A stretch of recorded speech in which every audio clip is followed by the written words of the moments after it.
যেন পরিষ্কার হয়। টিচারের হাতের লেখা পরিষ্কার হলেই ছাত্ররা তাহলে তারা উদ্বুদ্ধ হয়।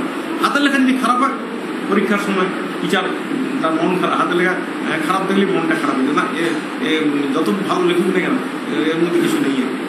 ভালো হাতের লেখা দরকার, সেজন্য আপনার হাতের লেখাটাও যেন ভালো হয়, ছবির মতো যেন হয়, পরীর মতো হাত যেন হয়।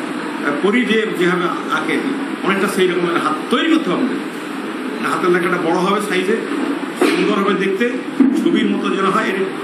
আর উচ্চারণটা যেন আপনার ভালো হয়, উচ্চারণ এবং গলার আওয়াজটা যেন জোরালো হয়, ক্লাসের লাস্ট বেঞ্চ পর্যন্ত যেন গলার আওয়াজ হয়।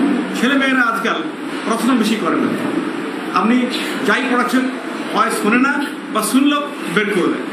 হ্যাঁ, প্রশ্ন বেশি করে না, ওদেরকে প্রশ্ন করাতে হয়। প্রশ্ন আপনি প্রশ্ন করেন আর ওদেরকে বলেন যে তোমরাও প্রশ্ন করো। আপনি যদি লজ্জা পান যে প্রশ্ন করলে আমি উত্তর দিতে পারবো না, তাহলে কিন্তু খারাপ হবে। আমারও কোনো সময় হয় অসুবিধা হয়, আমরা আজকে বলবো না পরের দিনে বলবো। বেশিরভাগ প্রশ্নের উত্তর দিয়ে দিই, কারণ আমাকে অনেক পড়াশোনা করতে হয়। হ্যাঁ, আর যেগুলো পারি না, দু একটা যেগুলো আটকে যায় অঙ্ক বা প্রশ্ন, সেগুলো আমি বলি আজকে না পরে করবো। আপনার সহজ পদ্ধতি হচ্ছে গুগল সার্চ করবেন।